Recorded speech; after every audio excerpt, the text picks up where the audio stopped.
시작해도 될까요? 예. 오늘 주일 3부 신앙과 인문학 강좌 기후위기 시대의 고통의 의미를 되새겨보는 시간입니다. 그 고통 없는 사회, 왜 우리는 삶에서 고통을 추방하는가라는 한병철 교수님의 저서를 같이 읽도록 하겠습니다. 지난 시간에 이 책의 1장을 저희가 같이 나눴는데 잠깐 그 내용을 좀 살펴보시면 고통 공포에 대해서 얘기를 했습니다. 그래서 고통을 뭔가 회피하려고 하는, 통증을 없이 하는, 그래서 진통 사회다라는 말을 해드렸는데요. 필리아티브 게젤샤프트라고 표현을 했습니다. 독일어로 이 의미는 이제 진통, 그러니까 통증을 제거하고 이렇게 마비시키는, 회피하는 사회다라는 의미이고요. 어떻게 보면 진통제에, 마취제에 취해 있는 사회라고 할 수 있습니다. 그러나 이제 고통은 사실은 그 낯선 것에 대한 두려움인데, 이 낯선 것, 그 타자를 마주할 수 있어야 사실은 성숙한 인격, 성숙한 인간, 그리고 성숙한 사회로 갈 수 있는데, 오늘 현대 사회는 그것을 회피하고 있어서 문제가 되고 있다라는 얘기입니다. 그래서 저희 팀 버튼 감독의 이제 그 애니메이션 단편, 빈센트라는 그 단편에 이제 어떤 한 청소년인데 자기 내면에 이런 괴물과 같은, 악마 같은 모습이 이렇게 있는데, 이것도 떨쳐버릴래야 떨쳐버릴 수 없는 자신의 일부의 모습이기도 하죠. 그걸 이제 부정성이라고 표현했는데, 긍정성만을 이렇게 받아들이고 긍정성만을 인정하는 게 좋은 게 아니고, 나의 부정성, 또 우리 사회의 부정성과 고통도 우리가 바라볼 수 있어야 된다라는 말씀을 드렸습니다. 그래서 담대한 이뿐 아니라 우리가 환난 중에도 즐거워하나니 이는 환난은 인내를, 인내는 연단을, 연단은 소망을 이루는 줄 알미로다라는 로마서 5장 3절에서 4절 말씀처럼 고통을 회피하거나 진통 또는 마취 주사로 잊으려고 하는 것이 아니라 오히려 그 고통을 맞아들여서 그것을 감내하면서 나의 영혼을 단련시켜서 희망으로 나아가는 그런 믿음에 대해서 말씀을 드렸습니다. 오늘은 이 책의 이제 두 번째 장, 행복 강요라고 하는 두 번째 장을 조금 이야기를 드릴 건데요. 제가 전에 이효리 씨가 나오는 효린의 민박이라는 프로그램에 아마 거기 오셨던 대학생들과 대화에 이런 내용이 있었나 봅니다.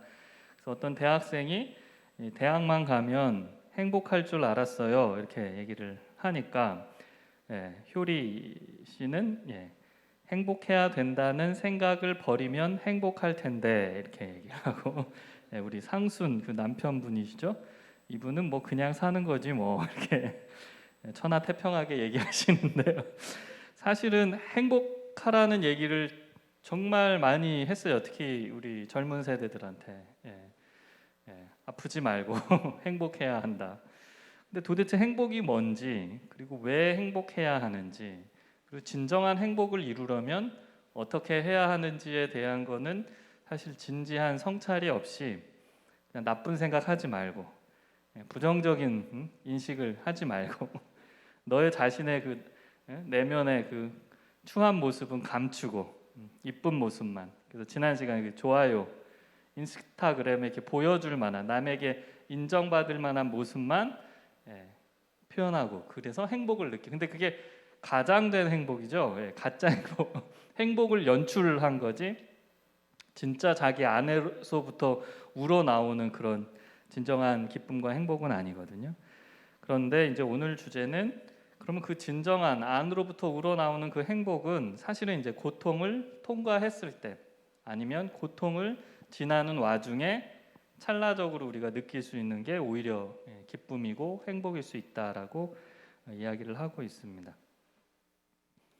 그래서 그 내용으로 조금 저희가 들어가 보면, 고통이 지난 시간에 그냥 개인의 의학적인 통증 그것만이 아니고 사회적인 의미가 있다라고 말씀드렸는데, 오늘 시간에는 조금 한 걸음 더 나아가서 고통의 문화적인 의미, 문화적인 가치가 있다. 그래서 그냥 몸으로 느끼는 육체적 그 통증만이 아니고 고통이라는 게 하나의 문화적 가치, 문화적인 복합물로 이렇게 그 사회에서 그 고통을 어떻게 대면하고 어떻게 그거를 처리해가는 그런 문화적인 분위기가 있느냐, 이게 이제 중요한데요. 이거를 이제 한병철 교수가 지금 이제 역사적으로 쭉 보고 있습니다. 옛날에 전근대 사회, 우리 조선 시대나 아니면 유럽의 중세 사회, 그리고 그걸 조금 벗어난 근대 사회, 그리고 오늘날 지금 현재 신자유주의 시대로 이렇게 세 가지 정도로 나누는데요. 먼저 이제 전근대 사회는 이제 조선 시대도 그렇고 뭐 유럽에서도 중세 시대도 그런데 겉보기엔 멀쩡해 보이는 사회지만 사실은 고문을 전시하면서 하던 사회입니다. 유럽 그 중세 시대에도 마녀로 지목된 어떤 여성이 있으면 그냥 많은 사람이 보는 그 광장에서 화형을 시켜버리죠. 지금 생각하면 끔찍하죠. 근데 이제 조선 시대에도 뭐 내 이놈 하면서 주리를 틀라 뭐 이런 고문이 뭐 많이 뭐 그게 하나의 이제 수사의 기법이었는데 그 결국은 이제 반역죄로 역모를 꾀한 자라고 하면 어떻게 됩니까? 그냥 그 시장통 그 넓은 광장에서 능지처참을 하거나 아니면 그냥 깔끔하게 목을 탁 베가지고. 근데 참 끔찍한 건데 이게 전시 효과가 있습니다. 이거를 조금 좋게 얘기하면 이제 의례적인 연출이 무슨 예배도 아닌데 마녀를 화형시키거나 아니면 그 반역죄를 저지른 그 영모군을 능지처참하거나 할 때 이게 연출된 의례적인 효과로 사람들에게 각인되는, 그게 이제 하나의 이제 지배 수단이 되는 그런 사회가 이제 고문 사회, 전근대 사회다. 근데 근대 사회는 그렇게 야만적이진 않잖아요. 근데 이제 한병철 교수님이 보기에는 근대 사회는 그렇게 고문을 막 노골적으로 하는 사회는 아니지만 이제 규율, 규범, 법률이라는 걸로 통제하는, 그 은밀하게 고통을 이렇게 압박하는 사회다라고 얘기를 합니다. 그래서 함부로 막 주리를 틀라 이러지 않고요. 함부로 막 광장에서 이렇게 화형식하고 그러지는 않아요. 왜냐하면 철저한 그 계산과 그것을 통해서 어떻게 보면은 고통을 통제, 관리하려고 그걸 통해서 사회를 관리하는 사회가 됐습니다. 그래서 원래 전근대 사회는 고문당하고 찢긴 몸, 그것이 처벌의 하나의 형상으로서 또 그 억압받는 표적이 되는 몸으로서 사람들에게 하나의 상징으로서 이렇게 눈앞에 드러나는 사회였습니다. 사실 그 예수님의 십자가도 형벌이죠. 그러니까 로마 제국 시대, 고대 시대에도 사실은 이렇게 십자가에 못 박아서 이렇게 전시해 놓고 공포와 억압을 선사하는, 그거는 그 찢긴 몸을 보면서 뭔가 그 사회적인 지시, 메시지를 던지는 거거든요. 좋은 의미는 아니죠. 근데 물론 기독교는 그 형벌의 도구인 십자가가 구원의 표상으로, 상징으로 이렇게 고백하는 참 특이한 종교이긴 한데, 어쨌든 규율 사회, 그러니까 이 근대 사회에 와서는 그 이제 몸을 막 학대하고 이렇게 하는 건 이제 사라집니다.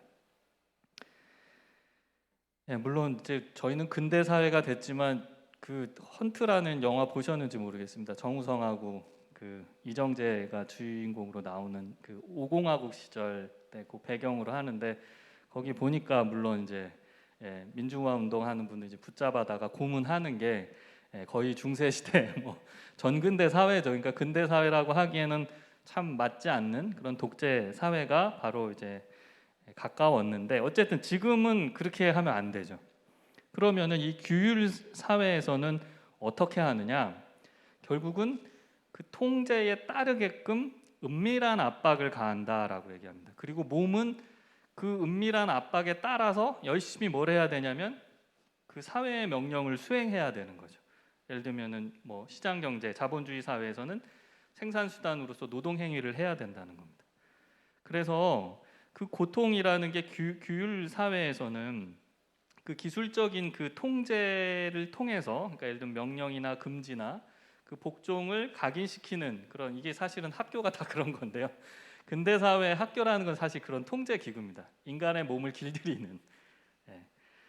그래서 사실 말 안 듣는 그 강아지나 고양이나 뭐 고양이는 잘 통제가 안 되는데 그 강아지 이제 반려견들을 이렇게 예, 반려견을 이렇게 그 훈련시키는 학교가 있습니다. 반려견 학교. 주인 말 안 듣고 막 말썽장이들은 거기 이제 한 몇 주 보내면 말 잘 듣게 이렇게 해서 오기도 하는데요. 근데 우리들이 다니는 그 우리 인간들의 학교도 사실은 똑같습니다. 조금 더 고차원적일 뿐이죠. 이제 반려견 그 학교에서는 이제 주로 이제 맛있는 고기로 간식으로 앉아 일어서 불러 뭐 이런 거를 따라하면서 이거를 하나씩 보상으로 주죠. 근데 그것과 다르게 이제 규율 사회에서 이런 학교나 뭐 여기 병영 또 공장 거기도 노동자들이 딱 그 시간에 맞춰서 딱딱딱 제작 행위를 해야 되잖아요. 그리고 뭐 감옥이라는 건 조금 더 통제 수단이 강한 공간인데 이런 규율 공간을 통해서 그 고통을 이제 적절히 이제 그 학습자들에게 또는 수감자들에게 또는 학교 뭐 그 병영이면 이제 군인들에게 이렇게 딱딱딱 가하면서 쉽게 말하면 말을 듣게 만드는 거라는 거죠. 그러니까 학교에선 점수를 주거나 그럴까요? 죄송합니다. 감사합니다. 또 오늘도 이렇게 좀 아무도 안 계시기 때문에 아무도는 아니지만 두 분이 계시지만 그래서 학교에서는 점수, 평가, 잘하면 상장을 주고 뭐 말을 안 들으면 뭐 벌점을 주고 벌점 그런 것처럼 당연히 군대에서는 뭐 잘하면 포상휴가도 주고 뭐 안 하면 뭐 뺑뺑이도 돌리고 감옥은 뭐 더 심한 통제 개인의 자유를 억압하는 거니까 이런 규율 공간으로 바뀐 게 바로 근대 사회다라고 할 수 있습니다. 그래서 이 규율이라는 것은 인간이 고통과 접촉을 나름 유지하도록 하는 형식인데 그 통제적으로 이렇게 그러니까 고문 사회, 전근대 사회처럼 주리를 틀고 뭐 목을 비고 이런 그냥 찢겨진 몸을 그대로 노출하는 그런 사회는 아니고 은밀한 그 통제 방식인 규율을 통해서 이 명령을 듣지 않으면 이 지시를 따르지 않으면 통제에 따르지 않으면 뭔가 해가 되는 공장이라는 데서 노동자들은 어떻습니까? 규율에 따르지 않으면 감봉도 되고 해고도 당하고 그러니까 먹거리를 뭐 먹고 살려면 어쩔 수 없이 통제에 따라야 되는 거죠. 그래서 이 세계에서는 노동자들이 고통을 통해서 자기 몸이 단련됩니다. 근데 이 노동자들의 단련의 그 강도나 그런 걸 보면은 그 영웅이 마치 자기 몸을 단련해서 능숙한 숙련의 어떤 그 전사가 되는 그런 모습을 조금 포함하고 있어요. 그래서 영웅적 세계관에서는 사실은 영웅이 어떻습니까? 그 사실은 고통을 좀 겪어야 나중에 이제 영웅이 되거든요. 처음부터 영웅이 아니고 쿵푸 팬더 이런 거 봐도 그 주인공 팬더가 처음에는 막 이렇게 고통을 당하고 조롱도 받고 하다가 이제 갑자기 이제 무술을 단련해서 이제 영웅으로 이제 악당으로부터 마을을 구하잖아요. 그런 것처럼. 그런데 거기 제가 왜 쿵푸 팬더 얘기했냐면 그 고통 속에서도 웃음을 더 많이 지을 수 있는 사람이 사실 영웅입니다.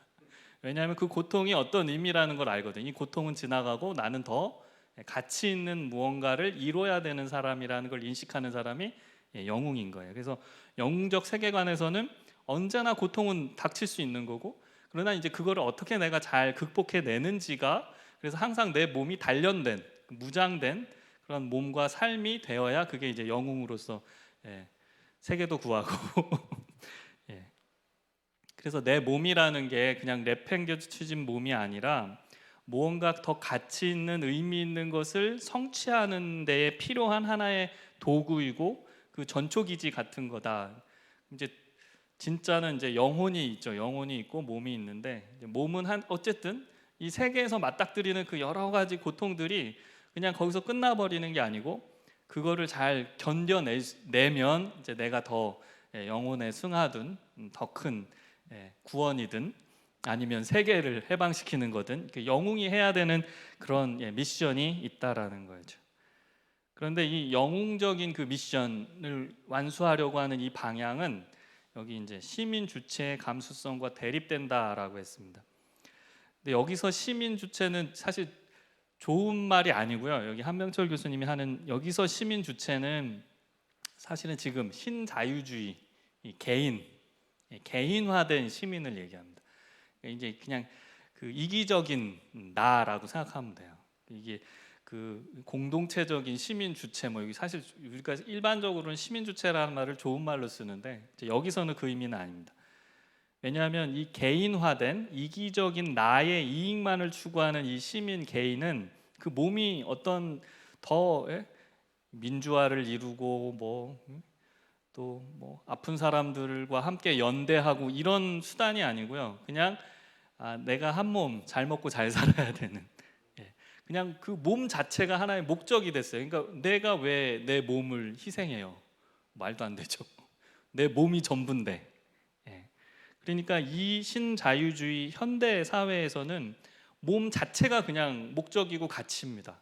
그러니까 건강이 얼마나 중요해요. 그러니까 통증을 조금이라도 느끼면 안 되죠. 고통을 느끼면 안 되니까 그래서 조금이라도 아프면 병원에 가서 조금이라도 아프면 약 먹고 사람이 사실 좀 우울하기도 하고 고독하기도 한데 조금만 그러면 수면제 먹고 잠자고 그러니까 약에 의존한 마취제에 의존하는 왜냐하면 고통은 피해야 하는 것이니까 그래서 몸이 하나의 권력이다 이걸 이제 생체 권력이라는 말로 뭐 조금 더 표현할 수도 있는데 이제 그 푸코가 말한 거기도 해요. 그래서 이 몸을 어떻게 내가 향유하고 즐기고 내 몸이 내 몸 스스로 만족할 것이냐 이런 쾌락주의적인 방향으로 갈 수밖에 없습니다. 그러니까 오늘날 우리 시대에 왜 이렇게 여러 가지 다양한 쾌락 추구의 거리들 오락거리들이 만연해 있냐? 뭐 이게 노래, 먹고 뭐 다 뭐 스포츠 뭐 다 영화, 스크린 다 똑같은데요. 결국은 자기 몸으로 즐길 수 있는 거가 둘러싸여진 그런 사회인 겁니다. 그러니까 거기서는 고통을 느끼는 거를 영화로도 보고 싶어 하지 않고요. 고통을 느끼는 걸 음악으로 듣고 싶어 하지도 않고요. 고통을 경험하고 싶어 하지 않습니다.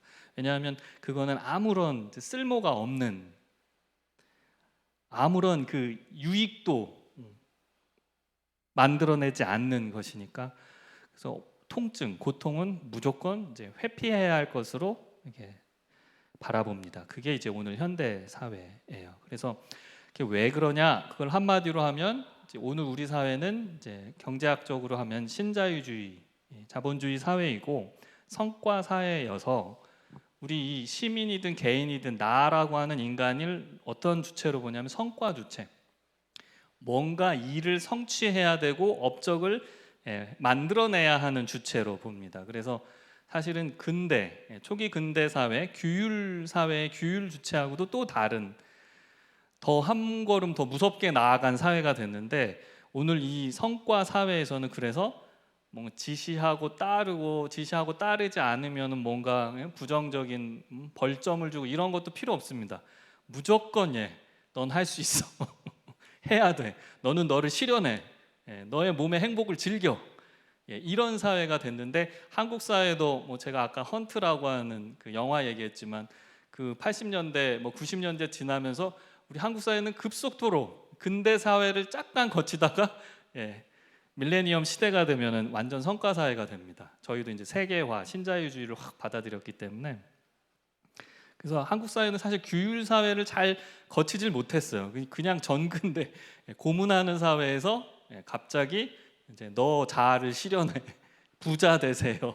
이 사회가 돼버렸습니다. 그래서 고통이라는 건 탈정치화, 그러니까 정치에 관심할 필요도 없고요, 사회에 관심할 필요도 없고 그냥 아프면 병원 가는 의학적인 문제가 되고 그 다음에 오늘날에 이제 구원하는 복음은 뭡니까? 행복하여라. 행복하고자 하는 자여 행복하여라. 인생을 즐겨라. 근데 그게 정말 그러면 내 내면을 들여다보고 정말 깊이 있는 그 내면의 기쁨과 만족이냐? 그것도 아니죠. 성과 사회에서는 너가 더 높은 직장에서 성공하고 승진하려면 부정적이고 자꾸 자기를 조금 안 좋게 보는 그런 거는 다 떨쳐버리고 좋은 것만 생각해. 넌 할 수 있어. 넌 더 높은 평사원이지만 뭐 사장까지 될 수 있어. 그런 성공 신화 이런 것들이 이제 우리 사회를 지배하는 하나의 공식이 됐고, 사실 그게 조금 안타깝죠. 우리 사회에도 청년들이 이렇게 젊음의 때를 즐겨라, 뭐 이게 말도 안 되는 얘기죠. 왜 스펙 쌓아가지고 직장 버젓한데 그래도 얻으려면 뭐 대학 다닐 때도 낭만이 없다 그러는데 뭐 다 점수, 학점, 그리고 뭐 영어 공인 능력 시험, 뭐 공무원 시험 준비, 뭐 그러니까 이게 왜 이렇게 됐냐? 근데 그러고 그게 행복하다고 느끼게 만들죠. 왜냐하면 나는 미래에 나를 투자하고 있어.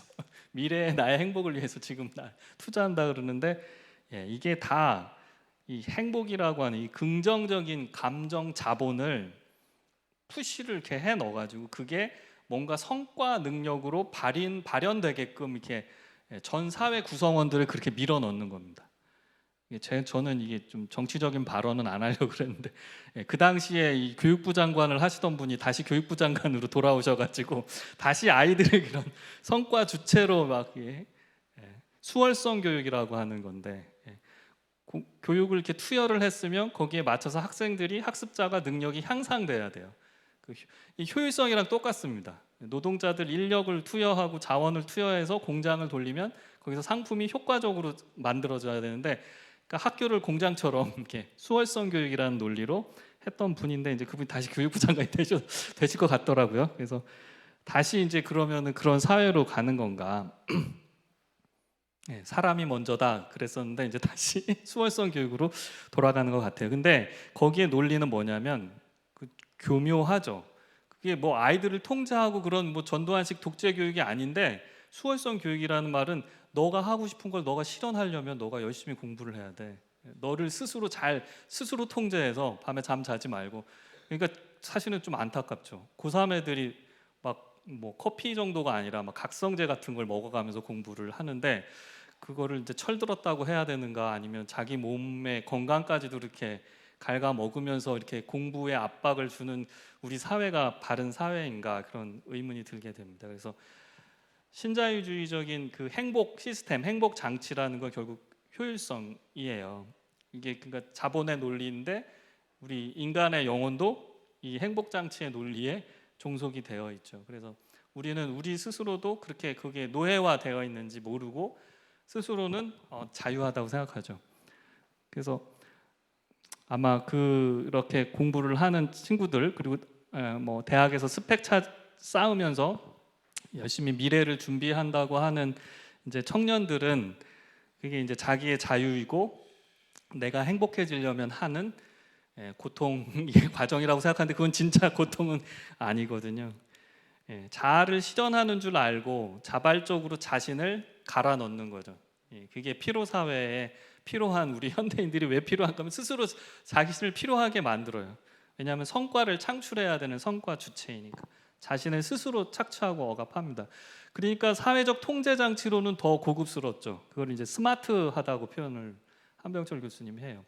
고문을 하고 주리를 틀고 막 그 목매달은 시신을 뭐 저기 도성에 매달고 이렇게 안 해도 백성들이 알아서 말을 잘 들어요. 왜냐하면 성공해야 되고 행복해야 되고 더 큰 평수 아파트, 더 좋은 차 사야 되려면 열심히 반항하거나 저항하지 말고 사회의 그 자본의 논리를 따라라라는 거니까.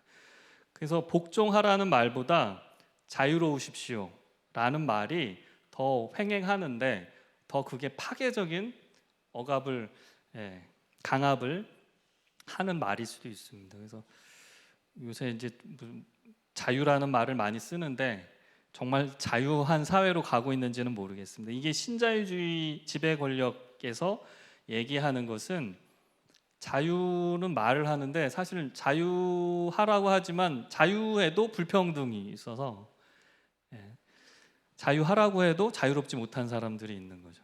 자유할 수 있는 사람은 사실은 부자들만 자유합니다. 자유를 즐기십시오, 여가를 즐기십시오라고 해도 우리 사회 여가를 제대로 못 즐기잖아요. 먹고 살려면, 성취하려면, 성공하려면. 그래서 그 사회에서 도태되지 않기 위해, 루저가 되지 않기 위해서 막 발버둥 치고 있는 거죠.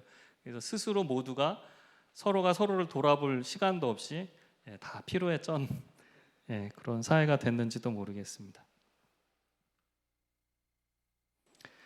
그래서 영혼까지도 최적화해라, 효율화해라. 이 요구, 이 무서운 말입니다. 인간의 그 인격, 인성마저도. 그러니까 인성 교육을 수월성 교육으로 할 수 있을까? 이거를 한번 물어보면 그렇게 할 수 있다고 믿는 분들이 지금 다시 교육부 장관이 되려고 하시는 분인데, 인성 교육은 효과적이지가 않습니다, 사실은. 되게 지난한 과정을 통해서 말 안 듣는 애를 말 안 듣게 그냥 내버려둬야 인성 교육이 될 수도 있습니다. 근데 이 최적화해라, 그러니까 영혼까지도, 이게 정말 어떻게 보면 우리 사회의 폐해를 이게 은폐하는 그런 말일지도 모르겠습니다. 그거를 이제 가장 잘 수행하는 게 이제 긍정심리학이라고, 우리 사회에서 뭐 누구 실명을 거론하긴 그렇지만 그분들이 의미 없다는 게 아니라, 이제 그분들이 이제 심리학자분들이 많이 나와요 요새 방송에. 원래 아동 이렇게 행동 교정하시던 그 오땡땡 선생님도 이제 어른들도 행동 교정을 해주시더라고요. 근데 뭐 그게 나쁜 건 아닌데, 뭔가 옆에서 이렇게 동기부여를 하고, 트레이너들이죠, 훈련사들. 그래서 아까 제가 좀 반려견하고 좀 그거 하면 좀 그렇지만 우리들도 반려견들처럼 말 안 듣는 그 반려견 애들, 그 반려견 학교에 보내서 그 개 대통령 이런 분들이 이렇게 잘 통제를 해서 말 듣게 만들어야 되는 거죠. 근데 그거를 긍정 심리학으로 한다는 거예요. 그냥 막 책찍질하고 막 아니라 간식 주고 앉아 일어서 돌아 하고서 이렇게 딱 포상으로 이 간식을 주면서 개를 길들이듯이, 이 긍정 심리학은 약간 그런 동기부여를 해서 자기 삶을 개선시킨다고는 하는데, 훈련사들에 의해서 내가 어떤 존재고 나는 왜 살고 나는 어떤 목적으로 향해 가야 되는지 스스로 성찰하는 게 아니라 거기서 어버버 하면서 그래 행복하자 이러고 있다라는 거죠. 그러니까 불만이 있거나 문제가 있으면 사실 그거를 딱 직면해야 되거든요. 근데 그냥 덮어놓고, 아픈 상처, 골문 상처는 덮어놓고 하면 돼, 노력하면 다 잘 될 거야 라고 이렇게 사탕발림으로 포장을 하고 있다라는 겁니다. 그래서 오늘 뭐 예배 때도 말씀하셨지만, 지금 우리 한국 그 사회 경제적인 좀 위기가 닥칠 조금 안 좋은 상황이잖아요. 환율도 그렇고 주식도 그렇고 수출도 그렇고, 또 기후 변화로 인한 굉장히 위기 상황이기도 한데, 이런 변화가 있을 때 그거를 어떻게 대응할 것이냐, 이렇게 진지하게 그 상황을 보는 게 아니라, 이 상황을 또 잘 넘어가면 또 다른 기회가 생깁니다라고 얘기를 합니다. 그래서 기후 변화와 관련해서는 이거를 그 재난 자본주의라고 하거든요. 기후 변화가 되면은 큰 피해를 입지 않습니까?라고 하면, 재난 자본주의를 하는 사람들은 오히려 이게 기회라고 얘기하면서, 기후 변화가 생기면 오히려 뭐 저기 시베리아 땅이 따뜻해지면 거기다가 밀농사를 더 지을 수도 있고, 또 에너지 전환을 해야 되면 그럼 전기 자동차 잘 만들어서 이걸 팔아서 더 큰 산업을 부흥시킬 수도 있고. 그러니까 산업적인 관점, 자본적인 관점에서만 보면, 기술 위주로만 보면 그거를 오히려 기회라고 엿보고, 그러니까 쉽게 얘기하면 돈 벌 기회인 거죠. 기후 변화 상황도 돈 벌 기회로 보는 거예요. 그럼 이제 거기서 피해받고 고통받는 사람들의 그 아픔은 그냥 여기서 최적화라는 요구처럼 그냥 하나의 변수로 치부하고, 그 기회를 잘 포착해서 돈을 더 벌어야 되는 하나의 변화의 기회라고 봅니다. 근데 오늘 우리 사회가 그렇게 된 것 같아요. 그런데 이제 거기서는 그 고통이라고 하는 것은 잘 들여다봐야 될 게 아니라 그냥 계산기 두들길 때 하나의 마이너스 요인 정도로만 보겠죠. 그래서 제가 정말 끔찍하다고 느꼈어요, 그 기후 변화 할 때. 그래서 해수면이 상승해서, 그러니까 어쨌든 북극이 높고 뭐가 하면은 해수면이 상승해서 저지대는 침수가 당하면 거기 사시는 분들은 이주를 해야 되잖아요. 기후 난민들이 발생하는데, 이 문제는 어떻게 됩니까 하니까, 그 기후 재난주의적인 거에 취해 있는 분은 거기서 피해를 받는 사람들의 숫자보다 더 이게 녹은 땅, 그 시베리아 등 그런 데 가서 농사를 짓고 개간을 하면 거기에 더 많은 수익이 나오고 더 많은 사람이 살 수 있으니까, 그리고 그 피해받는 사람보다 이익 받는 게 더 많다. 이게 완전히 계산기 두드리는 거예요. 근데 이제 그런 분들이 정작 거기서 이주해야 되는 기후 난민들이 어떤 피해가 있는지는 잘 계산해 넣지도 않아요. 그리고 이제 에너지 전환한다고 하시는 분들도 결국은 태양광하고 그다음에 풍력 발전을 해야 되는데, 그러면은 저기 석탄 화력 발전소에서 일하시는 분들은 어떻게 합니까? 그러면 그분들이 이제 태양광 만드는 일을 하고 풍력 발전하는 일을 하면 된대요.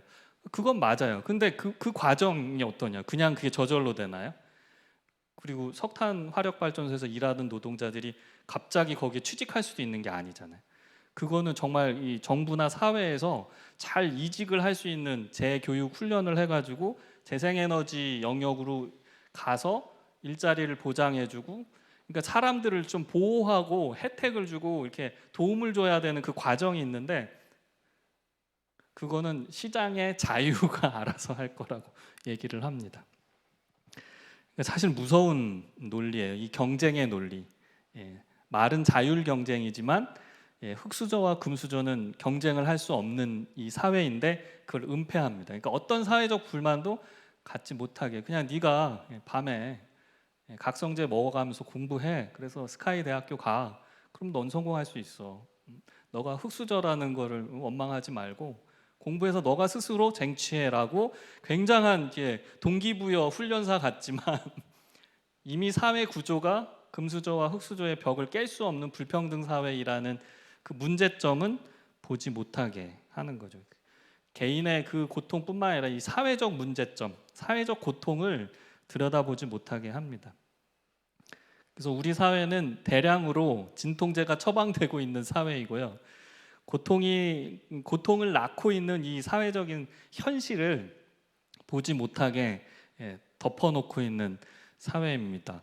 오늘 그 김영훈 목사님이 2부 예배 때 진리, 알레theia, 은폐된 것을 탈은폐, 열어 젖혀서 은폐해도 은폐할 수 없는 게 진리인데요. 근데 이거를 진리를 사실은 덮어놓고 있는 겁니다.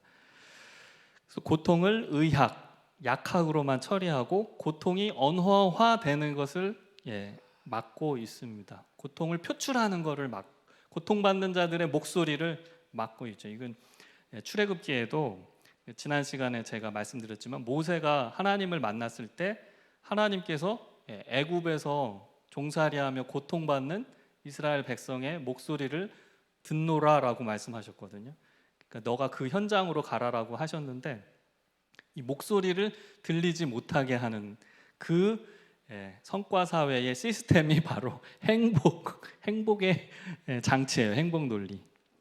개인의 자기 행복만을 추구하게 만들고 사회의 큰 이 불이한 사회적인 문제점은 눈 감게 하죠.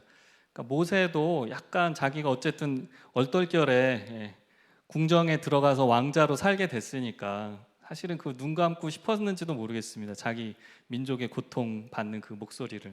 물론 거기에 조금 반응하려고 이렇게 투닥투닥 하다가 그 살인을 저지르고 뭐 도망자 신세가 됐는데, 어쨌든 고통의 사회성을, 이 사회적 의미를 제거하고 약 또는 매체, 아까 말씀드린 그게 영화일 수도 있고 뭐 노래일 수도 있고 뭐 드라마일 수도, 이런 걸로 우리를 둔감하게 만들고 있는 거죠. 그래서 진통사회, 통증을 제거하려고 하는 우리 이 사회의 그거는 이제 비판 면역이라고 했습니다. 면역에 길들여진 거죠. 그러니까 어떤 비판의 목소리도 그냥 그러려니 해요. 이게 좀 안타까운 소식인데, 제가 이제 그 회사 출근할 때 그 서대문역 5호선 이렇게 하는데, 거기서 이제 이동권 그거 가지고 이제 장애인 분들이 지하철을 타시는 그 시위 아닌 시위를 해요. 그 시위라고 할 수는 없죠. 뭐 이렇게 차를 못 가게 하는 건 아니고 본인들이 정당하게 차를 타는 거예요, 지하철을. 근데 우리나라는 아직 장애인 분들이 타고 내리려면 굉장히 많은 시간과 뭐 이렇게 필요합니다. 자연스럽지가 못해요. 그러니까 그것 때문에 사실 출근길에 직장인들은 짜증 나죠. 빨리 회사 가야 되는데 저분들이 그 이동권 투쟁, 장애인 이동권 투쟁을 하고 있으니까, 그러면서 이렇게 차 타는 걸 그 휠체어를 쫙 대놓고 탁 타고 내리고 있는데, 거기 사람들 많이, 출퇴근길에 얼마나 미어 터집니까? 그러니까 왜 그 시위를 하려고 그래도 이 시간대에 해? 그런데 그 시위하는 효과가 가장 크기 때문에. 근데 좀 알아봐 달라는 거죠. 이 장애인들이 지하철 한 번 타기가 얼마나 힘든지. 그럼 장애인들이 정말 출퇴근하는 직장도 뭐 변변치 못한 상황이 많지만 정말 출퇴근해야 되는 그 상황에 지하철을 이동한다라고 하는 건 장애인들에겐 불가능한 거죠. 그만큼 우리 사회는 장애인 이동권과 관련해서는 차별이 아직도 너무나 많이 존재하는 사회라는 거를 탈은폐, 감추는 걸 드러내려고 하는 겁니다. 근데 이제 그걸 다 가리우죠.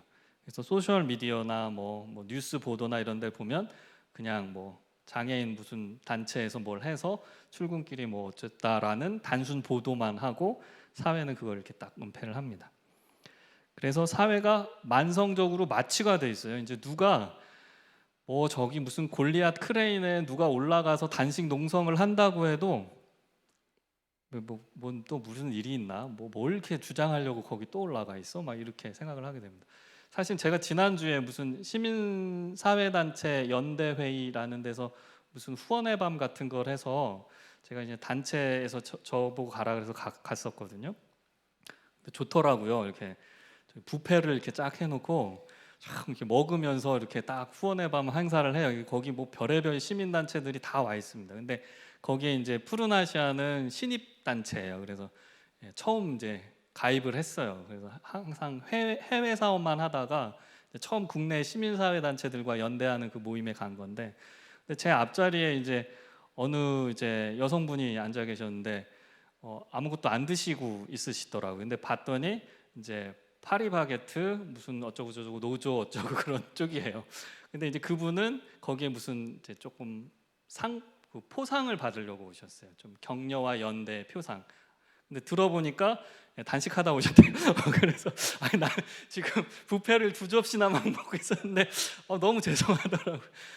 그래서 왜 이런 자리에 따로 이렇게 좀 해주시면 어떨까 했는데, 근데 가만히 생각해 보니까 5년 동안 이제 뭐 이게 농성을 진행 중에 계시고 무슨 일인지 자다로 사실 설명도 듣기도 좀 그렇죠. 좀 너무 죄송해서 너무 좀 맛있게 먹는데 여기 단식 투쟁을 하시다가 오신 분들이 계시니까. 근데 이제 그만큼 우리 사회에 좀 고통받는 분들, 뭔가 부조리한 거에 이렇게 저항하려고 그나마 있는 그런 자기 몸을 이제 혹사하면서 고통을 감내하면서 그렇게 활동하시는 분들에 대해서 저희가 참 둔감했구나. 저도 좀 많이 돌아오는 길에 뷔페를 많이 먹어서 소화는 안 되는데 체할 것 같더라고요. 그래서 정말 이런 곳곳에 있는 것들을 잘 알아봐야겠다 이렇게 생각을 합니다. 그러니까 인식과 성찰을 막고 오늘 말한 그 진실, 진리를 이렇게 억압하고 가리우는 것이 오늘 통증 사회, 성과 사회입니다. 근데 여기 보니까 고통을 말하려는 욕구가 모든 진실의 조건이다라고 얘기했습니다. 그러니까 고통을 말하고 싶은 마음이 생겨요. 내가 아프면 아프다. 저 사람이 참 아프겠다. 근데 저 사람 왜 아플까? 나는 왜 여기가 아플까? 가슴이 아플까? 마음이 미어질까? 그거를 잘 들여다보면 거기서 진실이 거기서 드러나거든요. 근데 이제 우리가 거기에 둔감하면 둔감할수록 진실과는 멀어지게 되죠. 행복장치, 개별화된 다른 사람의 문제에 대해서는 관심을 안 가는 이 탈연대화된 개별화된 이 사회 속에 저희가 그냥 마비된 채 살아가게 됩니다. 그래서 고통도 행복도 통증도 그냥 개인의 문제예요. 너가 아프면 병원 가서 그냥 약 먹고 치료하고, 너가 행복하면 너가 잘해서 그런 거. 거봐, 너가 나쁜 건 생각하지 말고 좋은 것만 생각하고 도전하라고 했더니 너가 성공했잖아. 그래서 모든 성공 신화들은 개인의 신화들이 됩니다. 우리 사회가 함께, 우리가 함께 그 고통을 이겨냈다라는 말은 이제 하지도 않아요. 아무도. 그냥 그 사람이 잘나서 잘 됐네. 나도 빨리 잘나져야겠다. 사적 문제가 됩니다. 행복도, 성공도, 성취도. 그리고 고통은 그러니까 그냥 개인의 결과예요. 아까 장애인 분들이 이런 말 하면 안 되는데, 제가 하는 말이 아니고 그런 그 이동권 투쟁할 때 그 언론 보도나 이런 데서 하는 말이 그냥 자기가 불행하게 그렇게 태어난 거잖아.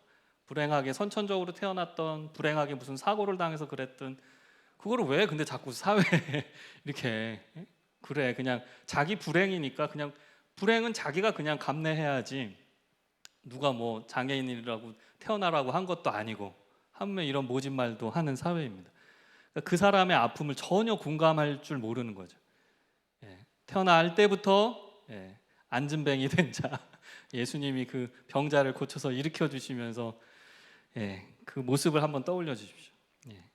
우리가 정말 그 예수님의 그 국률과 자비의 마음에서 얼마나 떨어져 있으면 우리 사회 곳곳에서 그 사회적 약자들이 하는 그 말들, 그 목소리를 조금이라도 한번 내려고 하는 것을 그냥 싹을 자르고 전혀 귀담아 듣지 않고 있는 우리 사회입니다. 그래서 사실 그 책임이 아까 말씀드린 대로 우리 사회가 장애인들의 이동권을 잘 보장하지 못하는, 아직 거기에 차별이 존재하는 사회적 문제인데 그걸 사회 문제로 하지 않고 왜 그 시간에 와서 그걸 타려고 그래? 개인의 이상한 돌출 문제로 얘기를 합니다. 근데 이제 오늘 그 한병철 교수님도 함께 느끼는 고통이야말로 혁명의 효소다라고 표현을 했어요. 그래서 이분이 성서를 생각하고 이 말을 했을까 어쩔까는 모르겠는데 저는 예수님의 하나님 나라 비유 중에 그 누룩의 비유가 떠올랐어요. 왜냐하면 누룩이 빵을 빚을 때 조금 넣지만 그게 빵을 부풀어 올리게 하는 하나님 나라의 어떻게 보면은 능동성의 그 폭발력이거든요. 믿음의 능력이기도 하고. 근데 그 고통받는 자들과 함께 고통의 자리에서 함께 울고 함께 아파하고 또 함께 웃을 수 있는 그 동고라고 한 함께 아파하는 고통, 그것이 바로 하나님 나라의 비밀인 것을 오늘 예수님께서는 그 누룩의 비유를 통해서 말씀을 하시거든요. 그래서 혁명의 효소라 해서 효소는 이렇게 발효시키는 하나의 촉매제거든요. 그래서 우리 사회가 좀 더 나아지기를 바란다, 우리 사회가 공정한 사회가 되기를 바란다라고 목소리만 높일 것이 아니라 그런 문제의식을 가진 분들은 누룩처럼 그 아파하는 자리, 그 함께 아파할 수 있는 그 고통의 자리로 내려가는 길밖에 없습니다. 그래서 작은 자들, 낮은 자들, 그 약한 자들과 함께 이렇게 연대할 때 거기서 뭔가 새로운 거듭남의 변화가, 이걸 뭐 혁명이라고 거창하게 표현할 것까지도 없고 그냥 하나님 나라가 만들어지는 계기가 촉발되지 않을까라는 생각을 하게 됩니다. 그래서 진통사회, 고통을 의학적인 문제로만 치부하는 게 아니라 그 사회적 차원이 있다. 근데 그걸 자꾸 억압하려고 합니다. 그리고 피로사회, 이게 이제 원래 한병철 교수님이 처음 쓰신 책이 피로사회인데, 그 피로사회에서는 내가 왜 이렇게 피곤하지라고 하면 너가 건강 관리를 안 해서 그렇지 이렇게 얘기하는데, 사실은 우리가 그 감정 노동자들 이런 분들 보면 자기 영혼까지도 갈아 넣어요. 막 회사 생활 하시는 분들 보면은, 왜냐하면 그래야 살아남으니까. 더 진급하고 더 돈 많이 벌고가 아니고 그냥 더 떨어지지 않기 위해서, 그 삶을 유지하기 위해서 그냥 내 피로를 그냥 내 영혼과 몸을 그냥 그 제물로 내어놓게 만드는 사회가 피로 사회이고 성과 사회인데요. 그래서 피로라는 거는 결국은 간 때문이 아니고 간 때문이 아니고 피로는 이 혹사된 우리 성과 사회의 시민들, 성과 주체들이 그냥 만성적으로 느끼는 겁니다. 그러니까 몸에 특별한 증상이 없어도 요즘 현대인들은 그냥 사는 게 지쳐요. 그런데 또 행복하라고는 해. 그러니까 행복은 해야겠지. 그럼 뭘로 행복해지? 그러니까 뭐 영화를 보거나 뭐 골프를 치러 가시는 분도 있고 뭐 술을 마시고 뭐 이렇게 노시는 분도 있고. 근데 그게 행복이 아닌데, 피로한 그 지친 삶의 의미를 못 찾는 그거를 자꾸 다른 쾌락의 거리들을 통해서 해소하려고 하지만 결코 해소되지는 않죠. 그러면 어찌해야 하는가? 결국은 나의 피로, 나의 고통, 나의 문제로만 보지 말고 그거를 나도 이렇게 아픔이 있는데 저 사람도 아픔이 있네. 처음에는 그냥 비슷한 사람들끼리라도 같이 아픔을 이렇게 나누는, 우리 나만 힘든 게 아니고 저 사람도 힘들구나.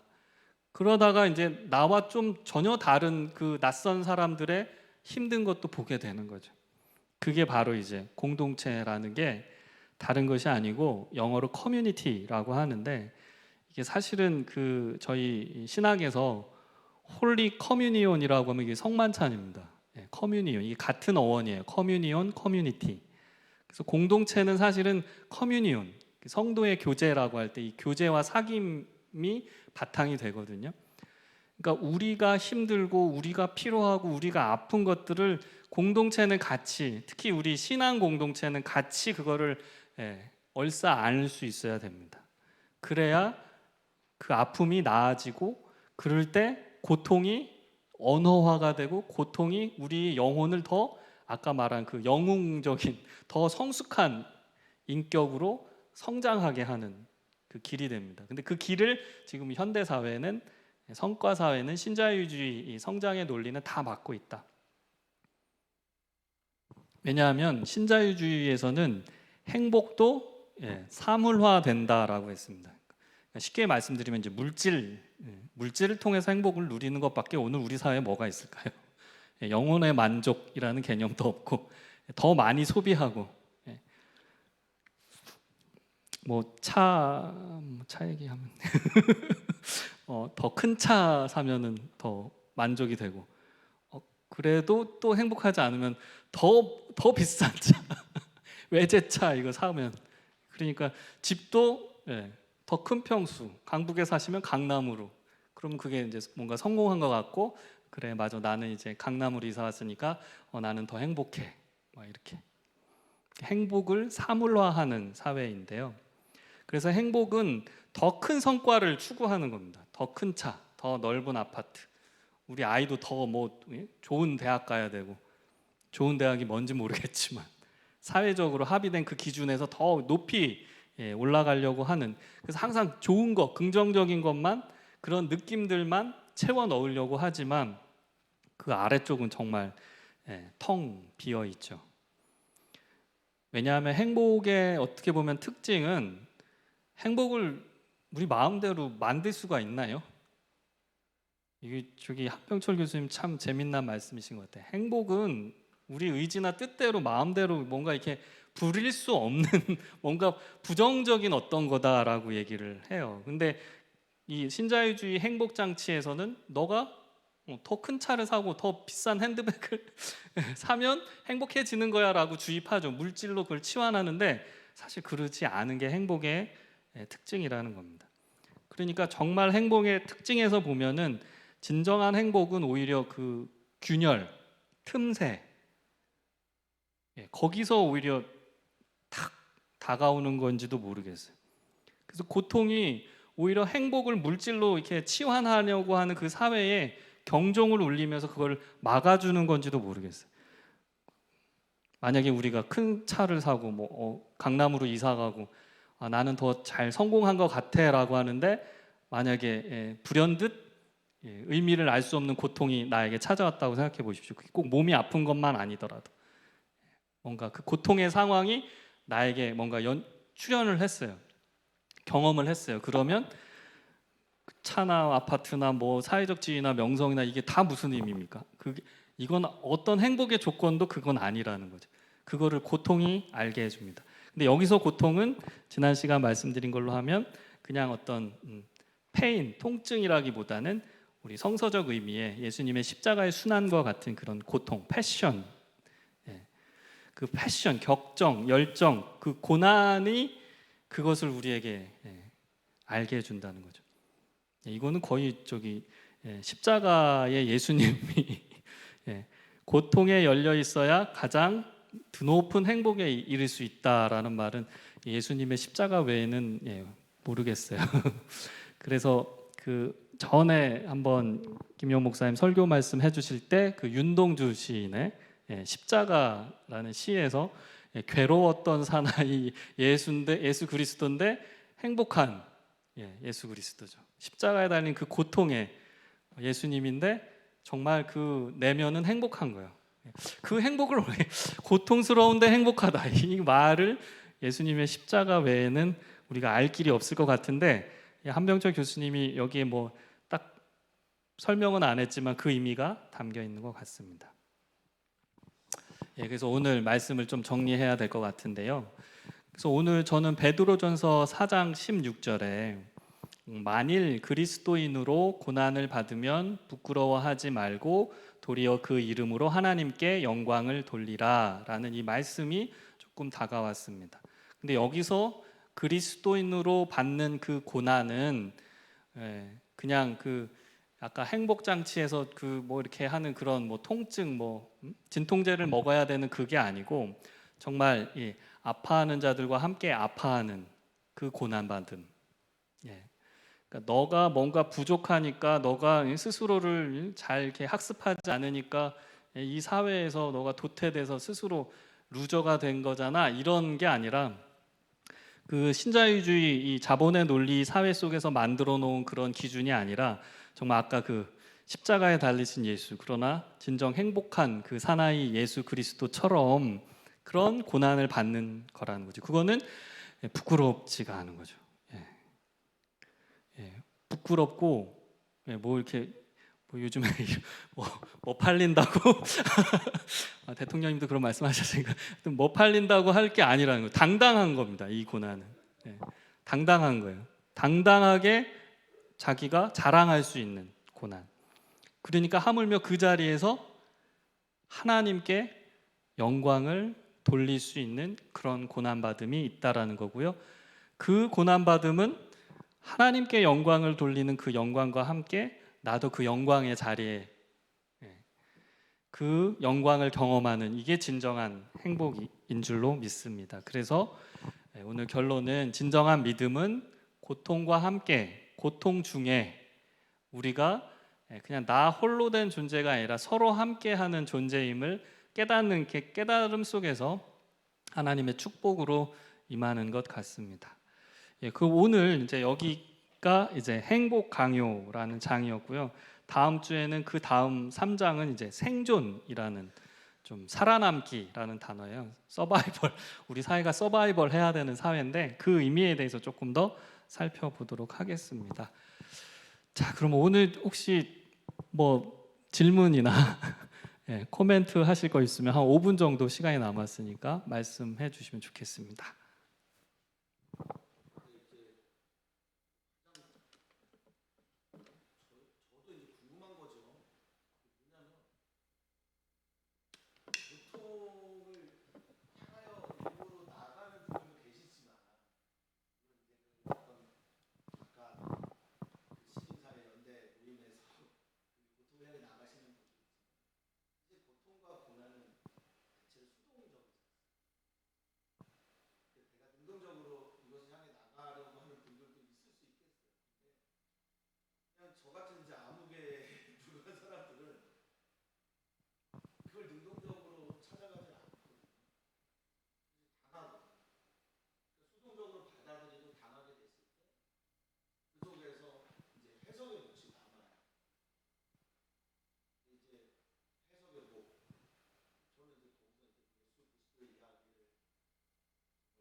저희가 아마 이제 이 책을 더 읽어 나가면서 뭔가 그러면은 고통을 이렇게 없이 하려고 하는 사회가 아니라 고통을 마주하고 함께 고통을 느낌으로 서로 존재의 의미를 깨닫는 그 방향으로 가려면 어떻게 해야 되는가 그런 얘기가 많이 이제 또 나올 것 같아요. 근데 뭐 여전히 저희는 이제 기독교 신앙인이기 때문에 뭔가 좀 미미해요. 왜냐면 철학자들의 말을 항상 미미한데 그거를 잘 또 해석해서 받아들이면은 저희가 복음에서 이렇게 경험하는 그 의미를 또 철학적인 언어로 표현하는 게 있는데 그 이 책에는 제가 뒤에를 아직 다 열독을 안 해가지고 모르겠는데 다른 책을 보니까 그 타자의 추방이나 이런 책에서도 그 경청이라는 얘기를 하더라고요. 그러니까 타자의 목소리를 귀 기울여 듣는 거.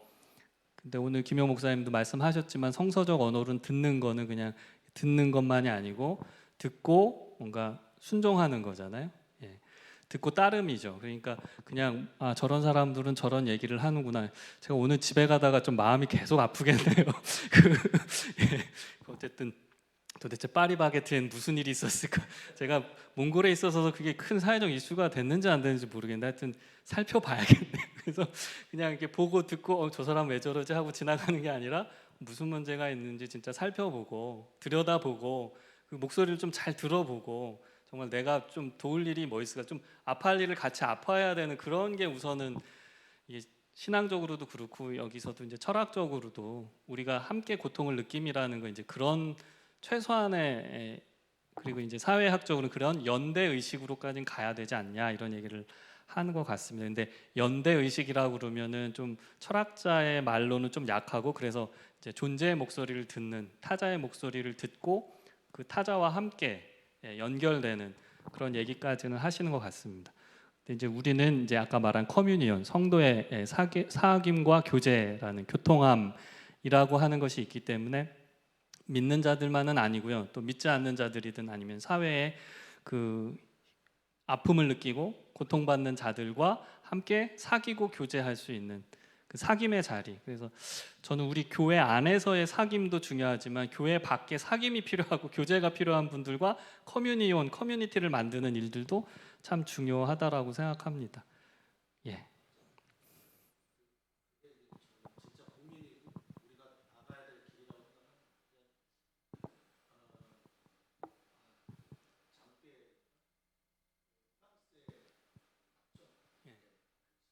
예. 예.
뭐 저도 고민이고요.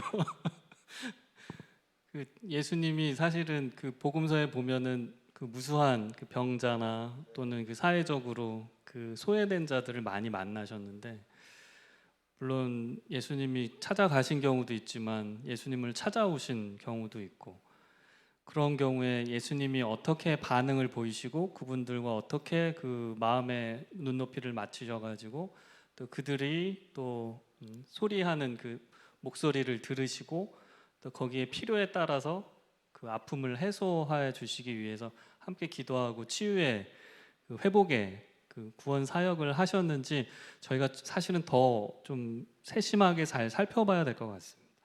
저도 그냥 이제 지금껏 이제 뭐 목회도 짧지만 뭐 이렇게 사회 활동도 하면서 그냥 뭐 약자를 뭐 함께 하고 뭐 이게 복음이다 이렇게 얘기는 해왔는데 그 과정을 어떻게 우리가 해야 되고 또 실제로 그걸 하려면은 뭘 해야 될지는 참 고민의 깊이가 얕은 것 같은데요. 그래도 저는 참 예운교회가 좋은 게 그런 이런 표현은 나쁜 의미가 아니고 신용이라도 하려고 해서 우리 저기 이주민 교회도 하고, 예. 그리고 해외에 많은 여러 선교사님들도 제가 보니까 좀 가장 힘들고 어려운 데 있는 선교사님들도 많이 돕고 계시고, 그러니까 이게 다 연결되면은 이미 뭔가를 우리가 하고 있는 거를 약한 게 아니고 그게 참 귀한 겁니다. 그래서 더 잘 하려고 그 마음으로 말씀하시는 것 같은데 지금 충분히 예원교회는 정말 훌륭하고 아름다운 사귐과 나눔이 있는 교회라고 생각합니다. 그래서 그런데 참 우리 사회에 우리가 신경 쓸 일들이 너무 많죠. 예수님의 마음을 가지고 보면 참 그냥 이게 물질적으로 돕는 문제가 아니고 그냥 마음 써야 되는 그런 여러 가지 울부짖는 목소리들이 많이 있습니다. 그래서 그런 거에 어쨌든 우리가 1차적으로 마음이 열려 있어야 됩니다. 그래서 이제 성과 사회가 이렇게 주입하는 그 행복에 도취되지 마시고 그래서 믿음 생활이라는 거를 자꾸 물질로 치환하려고 이렇게 하는 그 거짓된 복음에 현혹되지 마시고 예수님의 마음을 품는 그 진정한 그래서 구원과 행복의 길로 가는 그 길로 나아가야 될 줄로 믿습니다. 네, 그럼 오늘 여기까지 하고 아마 이게 다음 주 그 다음 순서에도 계속 반복될 것 같습니다. 그래서 우리가 이거 공부를 하면서 함께 더 고민을 같이 해나가시면 좋겠습니다. 예, 감사합니다.